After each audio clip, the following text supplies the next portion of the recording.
11 अप्रैल 1981 Chicago के एक bank में सुबह जब वहां के काम करने वाले अटेंडेंट ने बैंक खोला तो सब कुछ ठीक था।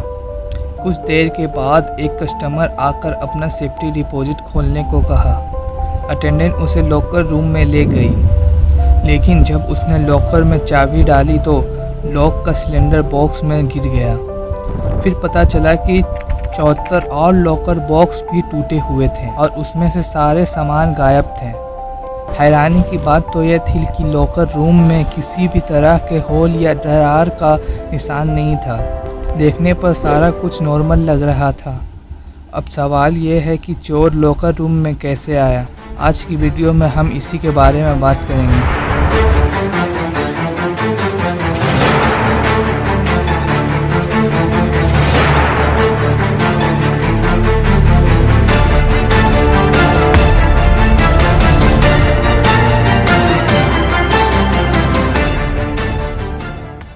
ये कहानी शिकागो की एक छोटे से शहर ब्रिंगटन की है। यहाँ पर सिर्फ एक ही बैंक था, फर्स्ट नेशनल बैंक। उस टाइम लॉकर पर टाइम लॉक सेट किया जाता था, यानी कि बैंक वालों को यह कैलकुलेट करना पड़ता था कि लॉकर कितनी देर तक बंद रहेगी। फॉर एग्जाम्पल, अगर शाम को 5 बजे बैंक बंद होता है और सुबह के 9 बजे खुलता है तो लॉकर को 16 घंटे के लिए बंद किया जाएगा।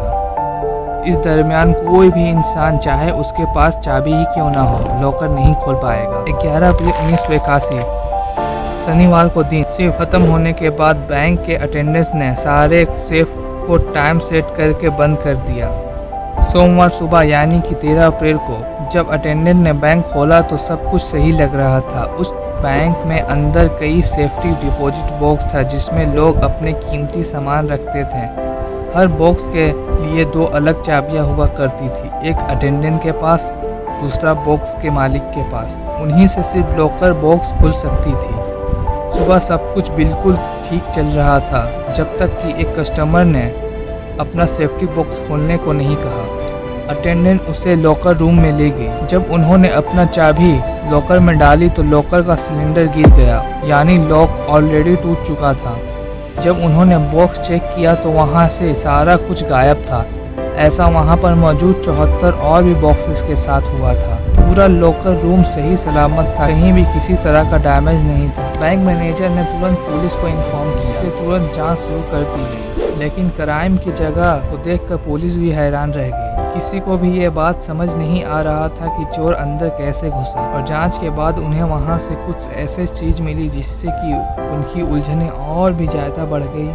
वहां से एक पुरानी अलार्म क्लॉक, एक वायर कटर और कुछ वायर पड़े हुए मिले थे।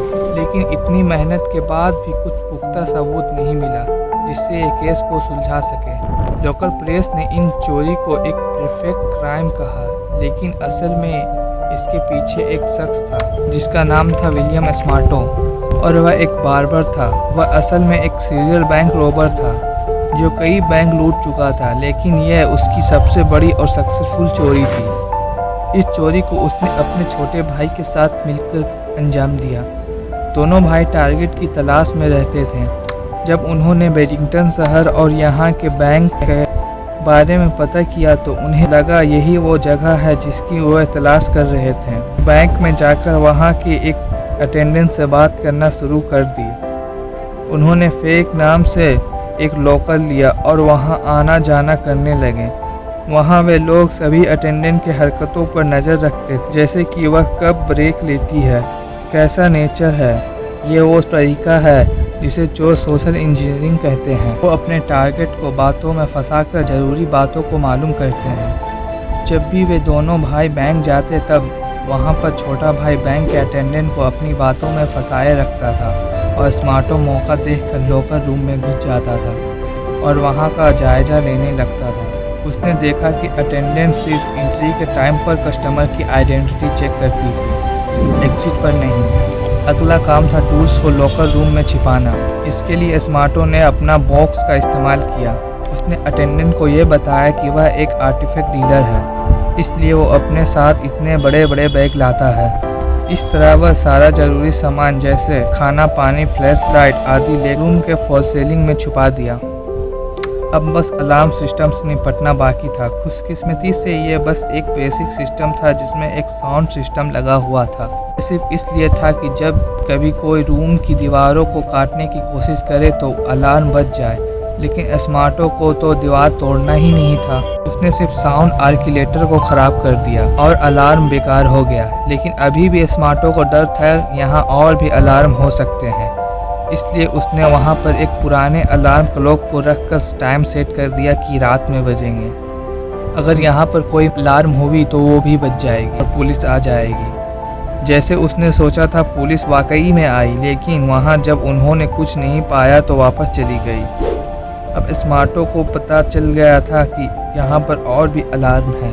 उसने सभी को ढूंढा और ख़राब कर दिया और फिर से एक अलार्म घड़ी रखी और उसमें टाइम सेट की, लेकिन इस बार कोई भी पुलिस नहीं आया। तब वो समझ गया कि सारे अलार्म सिस्टम ख़राब हो चुके। 11 अप्रैल 1981 के शनिवार के रात को स्मार्टो बैंक में घुसा। वो नॉर्मल तरीके से अपना बॉक्स खोलने आया था। अटेंडेंट ने उनके बॉक्स खोला और जाने के लिए कहा। इस बीच स्मार्टो का भाई अटेंडेंट को अपनी बातों में उलझाए रखा। जैसे ही मौका मिला स्मार्टो जो लॉकर में था गायब हो गया। यही उसकी असली चालाकी दिखी। असल में लॉकर के 2 रो के बीच एक छोटा सा जगह खाली था। जब अटेंडेंट चली गई तो स्मार्टो लॉकर पर चढ़कर उस कोने में चला गया और छिप गया। उसके भाई ने अभी तक अटेंडेंट को अपनी बातों में उलझाए रखा था। याद रखे सिर्फ एंट्री के वक्त ही कस्टमर की चेकिंग की हो जाती थी, इसलिए किसी को भी मालूम नहीं था कि स्मार्टो अंदर ही है। शिफ्ट के बाद अटेंडेंट ने लॉकर को बंद कर दिया और टाइम लॉक कर दिया। जैसे ही पक्का हुआ कि सभी लोग चले गए हैं, स्मार्टो उस कोने से निकल आया। उसने अपनी फ्लैश लाइट ऑन की और सारी ज़रूरत की टूल्स निकाल ली। अब उसने अपने लाए हुए टूल्स की मदद से धीरे धीरे लॉकर तोड़ना शुरू कर दिया और अंदर की सारी कीमती चीज़ निकाल ली। अंधेरे में इतना सारा लॉक तोड़ना डिफ़िकल्ट काम था, इसलिए स्मार्टो बीच बीच में ब्रेक भी लेता और फिर काम जारी करता। अच्छी बात यह थी कि अगला दिन रविवार था। उसके पास पूरा दिन था। उसने पूरी सावधानी से काम किया और सारा गिरा हुआ सामान सावधानी पूर्वक उठा लिया। लॉकर को वापस उनकी जगह पर रख दिया और लॉकर का सिलेंडर को भी वापस लगा दिया। उसने पूरी कोशिश की कि उसको सेफ्टी रूम ऐसा ही लगे जैसे कि पहले था। स्मार्टो ने सारे टूल्स को फॉल सीलिंग के ऊपर छुपा दिया और लूटे हुए चीज़ों को बैग में भर लिया। फिर वह वापस उसी कोने में जाकर छुप गया। सोमवार सुबह 13 अप्रैल को जब बैंक खुला तो अटेंडेंट ने लॉकर को खोला। सब कुछ नॉर्मल लग रहा था। इस बीच स्मार्टो एक छोटी सी जगह से सब कुछ देख रहा था। जैसे ही अटेंडेंट बाहर गई वो वहाँ से निकल गया। उस वक्त बैंक में कंस्ट्रक्शन का काम चल रहा था और स्मार्टो ने वर्कर की ड्रेस ही पहनी हुई थी और वो आराम से बैग लेकर निकल आया बिना किसी के शक में आए। बाहर उसका भाई एक कार में उसका इंतज़ार कर रहा था। स्मार्टो ने बैग कार में रख दी और क्योंकि लूट का सामान बहुत ज़्यादा था तो स्मार्टो ने फिर से लॉकर में जाकर बाकी का बैग ले आया। इस बार भी उसे किसी ने नोटिस नहीं किया। ये अब तक की सबसे स्मार्ट और रिस्की रॉबरी थी। पुलिस ने जांच आगे बढ़ाते हुए उनकी लॉकर होल्डर की लिस्ट निकाली, जिसमें उन्होंने देखा 2 नाम फर्जी है, लेकिन उनके पास कोई सबूत नहीं होने के कारण ये केस को कुछ टाइम के लिए ऐसे ही होल्ड कर दिया गया। फिर पूरे 1 साल के बाद एक ऐसे ही घटना हुई, जिसके बाद ये मिस्ट्री सॉल्व हो गई। एक क्लाइंट जब शिकागो के एक दूसरे बैंक के वॉशरूम में गया तो वहाँ की सीलिंग गिर गई। उसने देखा तो उसे लगा कि कोई उसके ऊपर चल रहा था। उसने बैंक सिक्योरिटी को बुलाया तो देखा कि वहाँ कोई इंसान ही छिपा हुआ है। उसने तुरंत पुलिस को इन्फॉर्म कर दिया। पुलिस ने जब उस इंसान को नीचे उतरने के लिए बोला तो निकला कौन? विलियम स्मार्टो, वही जिसने बैरिंगटन बैंक को लूटा था। उन्होंने सीलिंग में मिले टूल्स देखा तो उन्हें पक्का यकीन हो गया था कि बैरिंगटन में हुए वारदात में इसका जरूर कुछ हाथ है। पुलिस ने इंट्रोगेशन के दरमियान उससे ये पूछा कि तुमने फिर से क्यों ये चोरी की, तो उसने जवाब दिया कि उसे बहुत मज़ा आता है। हालांकि पहले उसने बैरिंगटन लूट से साफ मना किया, लेकिन जब जज ने उसे 20 साल का सज़ा सुनाया तो वो सारी सच्चाई बता दिया। उसने कहा सारी लूटी हुई चीज़ बैग में भरकर किसी नदी में छुपाया हुआ है। जब उसके वकील ने वहाँ से बैग निकालकर जज के सामने पेश किया तो उसमें सारा सामान था जो बैंक से लूटा गया था। स्मार्टो ने सारी लूटी हुई चीज़ को वापस कर दिया। अब जज ने अपने वादे के मुताबिक इसकी सज़ा 20 साल से कम करके 8 साल कर दी, लेकिन एक शर्त के साथ उसे उस चोरी के बारे में सारा कुछ बताना होगा। फिर उसके बाद यूएस के सभी बैंकों से फॉल्स सेलिंग बैन कर दिया गया और खाली कोनों को भी बंद कर दिया गया।